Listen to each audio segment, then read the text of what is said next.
Alors moi, j'ai testé plusieurs centaines de méthodes de vente au fil des ans. Ça fait une vingtaine d'années que je vis du web, depuis 2004, et j'ai lancé plus de 400 formations en ligne. Et j'ai eu l'occasion d'à peu près tout tester en matière de copywriting, en matière de technique de vente. Et la vérité, c'est que 99% des méthodes qu'on voit ici et là, c'est des trucs qui ne marchent pas ou bien qui font juste joli parce qu'il y a une belle structure, une formule, etc., qui nous fait croire que ça va marcher derrière, mais ça ne marche pas. Il y a finalement très très peu de méthodes qui marchent vraiment et qui donnent des résultats. Et dans cette vidéo, je vais te donner les 3 qui sont les plus efficaces. Alors moi, comme je te disais, ça fait une vingtaine d'années que je vis du web. J'ai créé plus de 400 formations au fil des ans. Et donc, j'ai rédigé des centaines de pages de vente. J'ai rédigé aussi plusieurs milliers d'emails de vente, d'emails notamment de lancement de produits. Et j'ai pu donc voir dans mes statistiques derrière les leviers, les mécanismes, si tu veux, qui donnaient des résultats et ceux qui soit en donnaient beaucoup moins, soit ne marchaient pas du tout. Alors, ce que je te propose, ça va être de prendre des notes parce que cette vidéo, elle est importante. Les méthodologies que je vais te donner, tu vas pouvoir les recopier directement et les appliquer sur tes propres pages de vente et dans tes propres lancements de produits. Et la première méthode, c'est l'astuce des 3 chiffres. Alors ça, c'est une méthode que tu peux utiliser si tu as un produit qui est relativement cher ou bien il n'a pas forcément même besoin d'être super cher, mais pour tes clients, il semble cher. Et ça, c'est le problème qu'ont tellement de créateurs, d'entrepreneurs, de formateurs, c'est que ils proposent un truc qui a de la valeur, quelque chose de qualité, qui vaut son prix. Le problème, c'est que souvent, les gens ne comprennent pas que ce prix est justifié. Ils ne sont pas prêts à faire l'effort parce que ça leur paraît être un gros prix.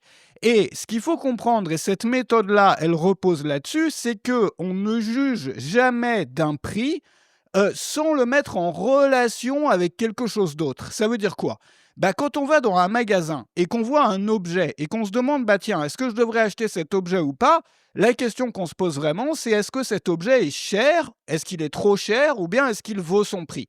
Et la première chose qu'on va faire, et ça c'est un réflexe inconscient, c'est qu'on va comparer son prix à quelque chose d'autre, c'est-à-dire à un produit équivalent. Si on va acheter un paquet de lessive, moi je me rappelle par exemple quand j'étais étudiant, la première fois où j'ai habité seul, j'avais jamais acheté de lessive de ma vie. Et donc du coup, je ne savais pas du tout quelle marque de lessive choisir. Et donc j'ai fait mon choix en me basant sur le prix, mais en comparant le prix, parce que j'avais aucune idée combien coûtait un paquet de lessive, en comparant le prix aux autres paquets de lessive qui étaient sur le rayon. Et donc, mon idée, c'était de ne pas prendre la lessive la moins chère parce que moi, j'y connaissais rien. Mais je me disais, la lessive la moins chère, si elle est la moins chère, ça va pas être la meilleure. Mais je vais pas non plus aller très très haut en prix. Donc, le seul référent que j'avais pour décider si ça valait son prix, c'était le prix des autres paquets de lessive. Donc, on juge d'un prix en relation à quelque chose d'autre. Et c'est la raison pour laquelle on dit souvent que la meilleure façon de vendre une montre à 2000 €, c'est de la placer dans la vitrine à côté d'une montre à 20 000 €. Et la montre à 20 000 €, très souvent, le but du commerçant ou le but de la marque, ça va même pas être de faire des ventes avec. C'est simplement de créer un référent. C'est-à-dire que s'il y a une montre qui est à 20 000 € et qu'il y a une autre montre à côté à 2 000 €, d'un coup, elle paraît moins chère que l'autre. Alors, comment est-ce qu'on applique ça quand on vend des formations, quand on vend des produits sur le web? Parce que, on ne vend pas des montres dans une vitrine. Bon, il y a une méthode en 3 étapes qui consiste d'abord à chiffrer ce que coûte le problème non résolu à la personne. Par exemple, si tu vends un outil en ligne qui permet de faire de la prospection en mode automatique, eh bien, le coût que le problème non résolu représente pour la personne, c'est peut-être de prospecter manuellement 4 heures par jour. Ça représente donc 80 heures par mois. Si tu as un taux horaire de 100 € par heure, ça te fait 8 000 € qui partent en fumée. Donc, tu commences par chiffrer le coût du problème non résolu. C'est-à-dire, voilà, ton problème aujourd'hui, il te coûte peut-être tant. On va faire le calcul ensemble. Donc, tu fais le calcul avec la personne sur ta page de vente ou dans ton email de vente.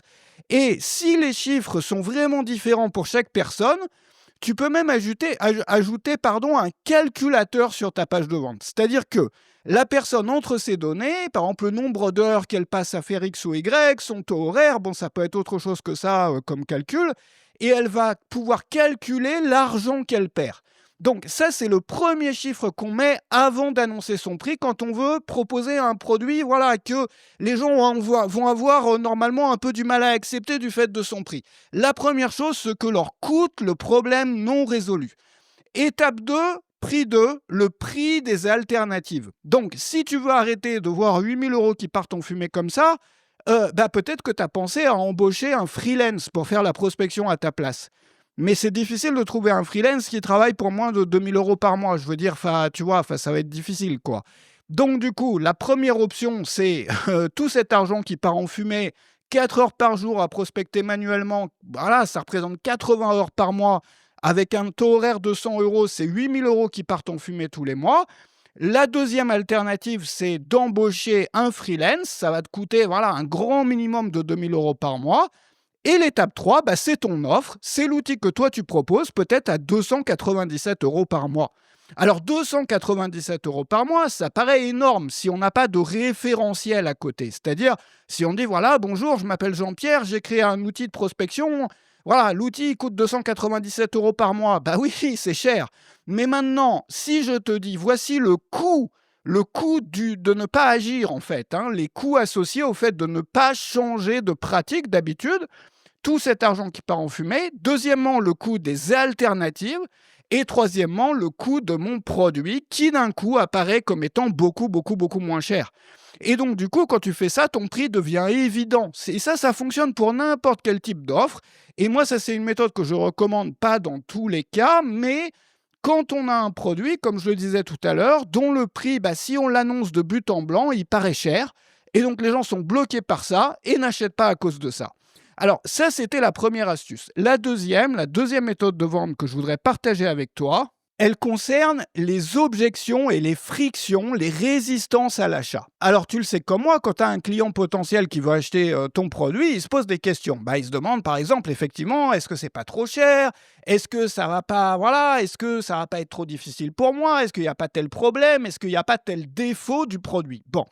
Et l'erreur classique que font tellement d'entrepreneurs, c'est de se défendre, c'est-à-dire quand ils vont répondre à des objections, qu'ils le fassent d'ailleurs face à face avec un client ou au téléphone ou par email ou sur leur page de vente ou leurs emails de vente, l'erreur qu'ils font, c'est de se défendre comme s'ils étaient des avocats dans un tribunal.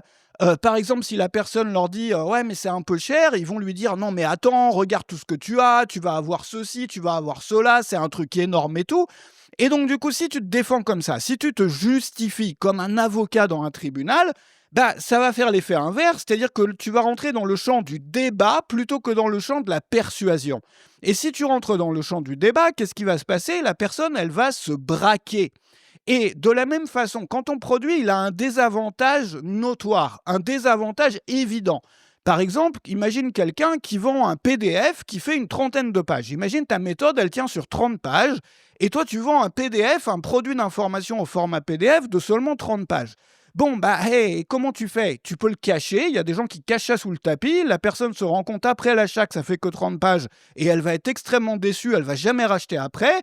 Ou bien, tu vas essayer de te justifier en disant « Ouais, ça fait 30 pages, mais t'inquiète, j'ai mis toutes mes méthodes dedans, j'ai fait ça au maximum, j'ai bourré chaque page de méthode et tout. » Là aussi, t'es dans la position de l'avocat qui défend son truc, ça ne va pas. La meilleure façon de faire quand il y a une objection ou bien quand ton produit a un défaut évident, c'est de complètement retourner la vapeur et de présenter ce désavantage comme un avantage. Alors, je sais que c'est bizarre dit comme ça, mais ça fonctionne. Je vais te donner 2 exemples. Le premier exemple, c'est un exemple historique de l'époque de Gary Albert, un grand copywriter, un copywriter de légende. C'était à une époque le copywriter américain qui a été le plus publié. C'est-à-dire celui dont les textes de vente apparaissaient le plus dans les journaux, les magazines, par publipostage, etc., etc. Et lui, il avait fait un partenariat il avait un client ou un partenariat, j'en sais rien, avec une marque qui faisait des compléments alimentaires pour les sportifs. Et ces compléments alimentaires étaient très chers parce qu'ils étaient ultra qualitatifs. Et lui, la façon dont il a raconté l'histoire qu'il y a derrière, c'est de commencer par assumer que c'était ultra cher. C'est-à-dire de dire dès le début, voilà, on a créé un supplément alimentaire pour sportifs qui est ultra cher. C'est probablement le plus cher de tout ce qu'il y a sur le marché. Pourquoi on a fait ça? Parce qu'on s'est assis à une table et on a regardé un petit peu voilà, les compléments alimentaires qui étaient disponibles aujourd'hui pour les sportifs.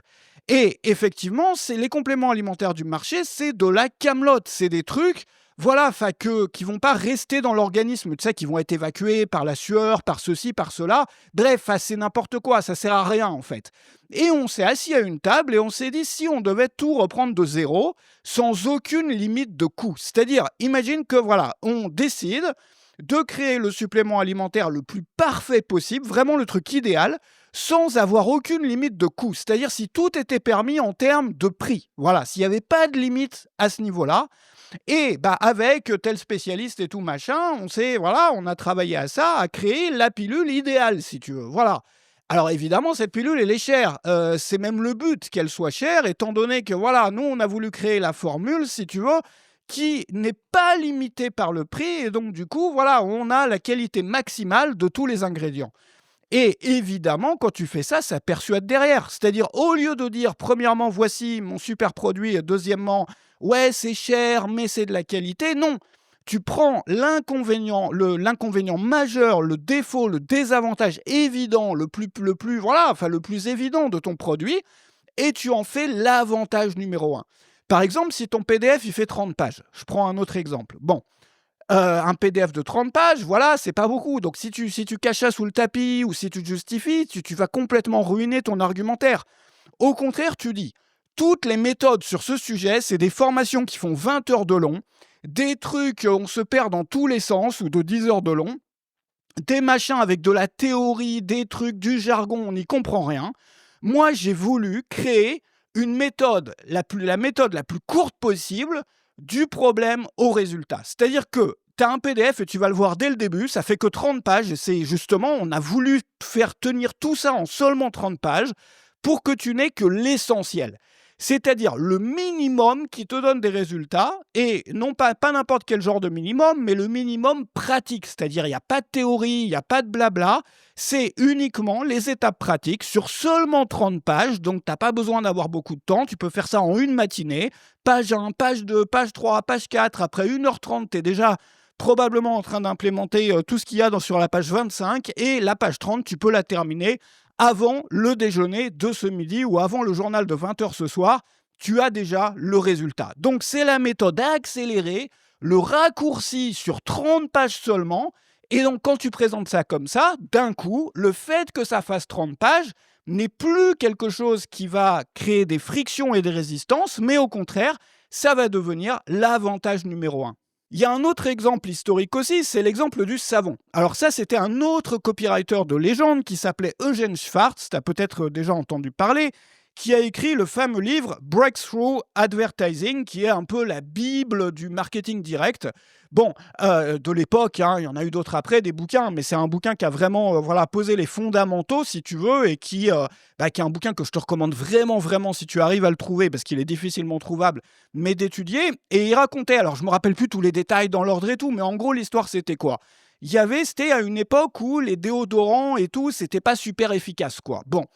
Et il travaillait pour une entreprise qui avait créé un savon qui était à l'époque le seul savon qui venait vraiment à bout des odeurs de dessous de bras. Alors, c'est pas très glamour, je suis désolé, mais bon, c'était un savon qui vraiment était ultra efficace pour venir à bout des odeurs de sueur sous les aisselles. Bon, le problème, c'est que ce savon, il avait une odeur de produit chimique. Je veux dire, t'ouvrais le paquet, le truc puait l'hôpital, c'était une horreur.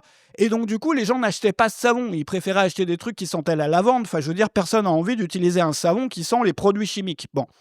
Et donc, Eugène Schwartz, ce qu'il a fait, c'est qu'il a créé un argumentaire qui avait transformé ce désavantage en avantage majeur, en bénéfice numéro 1 du produit. Alors, comment il a fait ça ? Il a commencé à parler des odeurs de dessous de bras. Voilà, c'est super difficile d'en venir à bout quand on a ce problème-là et tout.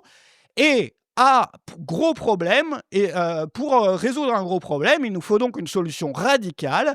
Et cette solution radicale, c'est un savon de grade médical. Non pas un savon grand public, senteur lavande et fraise des bois, si tu veux, mais un savon professionnel, un savon de grade médical. Et tu vas pouvoir le constater en ouvrant le paquet que ça sent pas la rose, ça sent effectivement le professionnalisme, ça sent l'hôpital. Voilà, ça sent les produits de grade médical et donc ce savon, etc., etc. Et c'est comme ça qu'ils ont réussi à vendre ce savon, c'est-à-dire en prenant le désavantage et en le transformant en avantage. Alors ça marche pour tout, hein. Absolument, absolument, absolument pour tout. Ça te permet de désactiver les résistances. Le prospect ou le client potentiel devient réceptif aux arguments qui vont suivre et, comme tu peux le remarquer, c'est exactement l'inverse de ce que font 99% des entrepreneurs, des vendeurs, etc., qui essayent de se justifier ou bien encore pire, de cacher les défauts de leurs produits sous le tapis et après ils se retrouvent avec des clients qui sont déçus, qui sont déçus après. Donc évidemment, ça demande un peu de courage, c'est-à-dire se dire, moi, mon produit, il a des désavantages, mais plutôt que de les cacher, je vais voir si je ne peux pas en faire mon angle d'attaque numéro 1, si je ne peux pas transformer ces désavantages ou ce désavantage en argument majeur et massif pour mon produit, voire en l'argument numéro 1 qui va convaincre les gens de se procurer mon produit. Alors, une troisième astuce que je voudrais te donner, une troisième méthode, c'est la contradiction. Alors, la contradiction, c'est quoi ? La contradiction, ça part du principe que le cerveau déteste les choses contradictoires. Et quand on est face à quelque chose qui est contradictoire, on a envie de le résoudre. C'est-à-dire, on a tout de suite un sentiment de curiosité, c'est-à-dire on a l'envie de résoudre les choses qui sont contradictoires parce qu'on ne supporte pas le chaos. Le cerveau, l'intelligence ne supporte pas le chaos. Elle a besoin d'y mettre de l'ordre et donc du coup, voilà, elle va foncer. Bon. Ça veut dire quoi concrètement ? Par exemple, si tu trouves un titre pour ta page de vente ou pour ton produit, dans lequel il y a deux éléments qui sont frontalement contradictoires. Je vais te donner quelques exemples. Travailler moins pour gagner plus. Perdre du poids en mangeant plus. Doubler ses ventes en envoyant 2 fois moins d'emails. Ou bien avoir un gazon parfait en tondant moins souvent.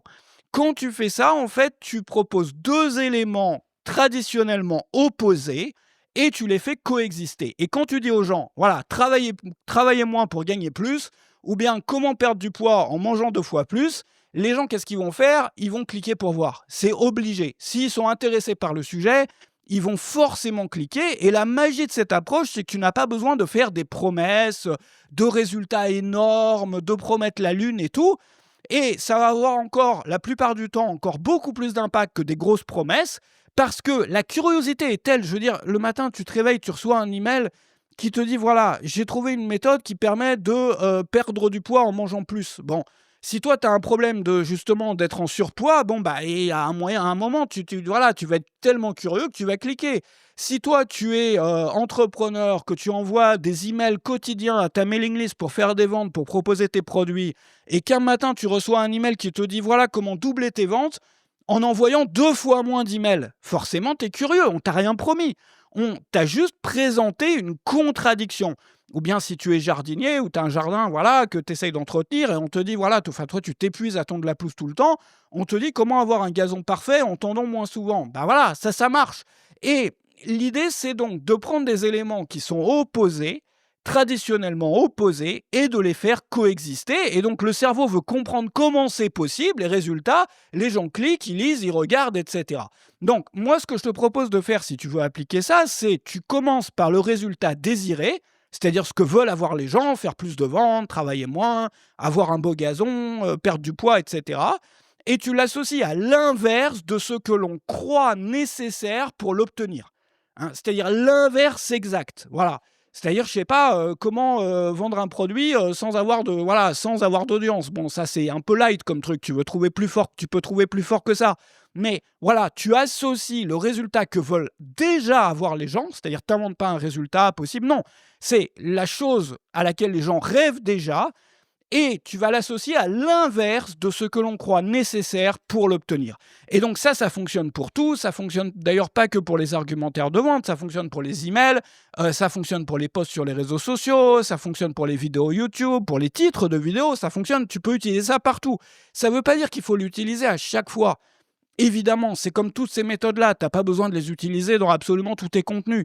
Mais quand tu sèches ou quand tu as besoin d'avoir, voilà, enfin là, tu sais pas dans quel sens aller, tu te dis que ce que tu avais créé, c'était pas vraiment persuasif, pas vraiment, voilà, et ben tu utilises l'une de ces méthodes-là et d'un coup, tu débloques tout. Alors, je voudrais aussi, et ça c'est un bonus, c'est quelque chose que je te donne en plus, que j'avais pas prévu au début, c'est une méthode que j'ai enseignée pendant des années, que moi-même j'ai utilisée sur des dizaines et des dizaines et des dizaines, sinon plusieurs centaines de pages de vente. C'est la méthode DFAP, D-F-A-P. Alors, qu'est-ce que ça veut dire la méthode DFAP, la méthode DFAP? Eh bien, il y a 4 lettres, comme tu as pu le constater, D, F, A, P, qui veulent dire devenir, faire, avoir et plaisir. D pour devenir, F pour faire, A pour avoir, P pour plaisir. Alors note ça quelque part, c'est très important. L'idée c'est quoi? C'est que devenir, c'est que tu vas montrer à la personne ou expliquer à la personne qui elle va pouvoir devenir grâce à ton produit ou grâce aux résultats permis par ton produit. C'est donc sa nouvelle identité. Tu vas pouvoir enfin devenir un professionnel du truc X ou Y. Ou tu vas pouvoir devenir quelqu'un qui X ou Y. Voilà, quelle nouvelle identité la personne va obtenir grâce à ton produit ou à ton service. Ensuite, le faire, c'est ce que la personne va pouvoir faire en plus. Tu vas pouvoir, par exemple, créer jusqu'à 2 fois, 3 fois plus de contenu, j'en sais rien, si c'est sur le contenu. Mais qu'est-ce qu'on va pouvoir faire en plus? Donc, ce qu'on va devenir grâce à ton produit, ce que l'on va pouvoir faire en plus grâce à ton produit. Donc souvent, faire en plus, c'est lié à l'efficacité. Ça veut dire, voilà, dans le même temps, en faire 2 fois plus ou 3 fois plus, voilà. Enfin, qu'est-ce qu'on va pouvoir faire en plus? Avoir plus de produits dans son catalogue, doubler ou multiplier par 10 le nombre de ceci ou de cela. Bref, devenir l'identité, faire ce qu'on va pouvoir faire en plus, avoir ce que l'on va avoir en plus, c'est-à-dire les résultats concrets. Du temps en plus, de l'argent en plus, je sais pas, ça dépend de ton produit, mais qu'est-ce qu'on va avoir en plus? Alors le avoir, c'est ce que la plupart des copywriters et des entrepreneurs classiquement vont proposer comme résultat sur leur page de vente. C'est-à-dire, voilà, moi j'ai un produit, il va te permettre d'avoir ça. Bon, mais ils oublient très souvent tout le reste. Qu'est-ce que ça va pouvoir me permettre de devenir? Qu'est-ce que ça va pouvoir me permettre de faire en plus? Bon, et le dernier, c'est le plaisir. Quel est le plaisir que je vais pouvoir prendre par rapport à avant? C'est-à-dire quel plaisir en plus? Donc au lieu que tel truc soit une galère à chaque fois, tu vas pouvoir enfin reprendre du plaisir à créer. Tu vas pouvoir enfin, au lieu d'être toujours en retard sur la tombe de ta pelouse, reprendre du plaisir parce que tu auras le temps de t'occuper de tes fleurs, de ton jardin, machin. Donc, l'idée de reprendre du plaisir sur quelque chose sur lequel on avait perdu tout plaisir, ou bien de prendre du plaisir dans un truc qui, d'apparence, voilà, n'apporte pas vraiment de satisfaction, etc. Donc, devenir, faire, avoir plaisir. Donc, par exemple, l'objectif de cette méthode, c'est de te permettre de devenir un pro de la vidéo. Donc, devenir l'identité. Tu vas pouvoir tourner jusqu'à 5 vidéos par semaine au lieu d'une seule. Donc ça, c'est le faire. Qu'est-ce que tu vas pouvoir faire en plus? Et donc, obtenir potentiellement 5 fois plus de vues sur tes vidéos ainsi que d'abonnés sur YouTube. Donc, avoir. Et surtout, tu vas enfin prendre plaisir à te filmer, à faire tes vidéos, au lieu d'avoir la boule au ventre à chaque fois et d'être, voilà, peut-être complètement rongé par l'anxiété à chaque fois que tu es devant ta caméra. Donc ça, c'est le plaisir. Donc, pour résumer, DFAP, c'est devenir, faire, avoir plaisir. Et ça aide la personne à visualiser la transformation complète qu'elle va obtenir. Et c'est donc forcément beaucoup plus puissant qu'une simple promesse de résultat. Alors, si tout ça t'intéresse et pour aller beaucoup plus loin, j'offre mon manuel, le manuel des produits d'information, qui est un guide pratique de 101 pages dans lequel tu vas trouver toutes sortes de méthodes que j'ai développées moi en lançant plus de 400 formations en ligne au fil des ans. Alors normalement ce manuel il est proposé à 39 €, mais il est offert en ce moment donc par le lien, en passant par le lien qui est dans la description et sur mon site. Donc tu entres ton email, tu le reçois immédiatement. Et tu vas découvrir là-dedans toutes sortes d'idées pour trouver des sujets vendeurs pour tes produits d'information. Donc ça peut être des formations, des bouquins, des guides pratiques, des e-books, etc.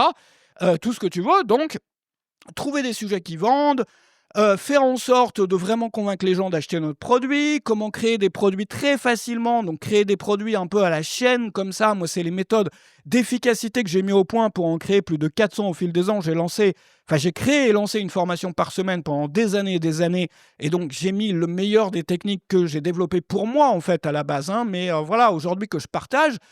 qui sont dans ce manuel. Donc, n'hésite pas à regarder ça, c'est quelque chose qui peut vraiment t'aider. Et puis, bah, tu l'as vu avec les techniques que je t'ai montrées là aujourd'hui, n'importe qui peut avoir des bons résultats sans être forcément né vendeur. Enfin, je veux dire, moi-même, j'ai pas la personnalité d'un vendeur, tu vois, clairement.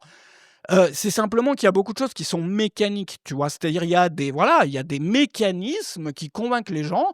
Il suffit de les connaître, de les appliquer et on obtient des résultats. On n'a pas besoin non plus d'utiliser des techniques qui sont ultra agressives ou manipulatrices ou de promettre la lune et cetera. Il faut juste comprendre comment le cerveau humain fonctionne et appliquer, bah, voilà, les mécanismes qui ont fait leurs preuves. Donc, je te propose de me retrouver dans le manuel, qui est donc dans la description. Il y a le lien dans la description. Et je te remercie d'avoir suivi cette vidéo. J'espère qu'elle t'a apporté des choses. À très bientôt dans le manuel et sur les prochaines vidéos YouTube. Merci à toi.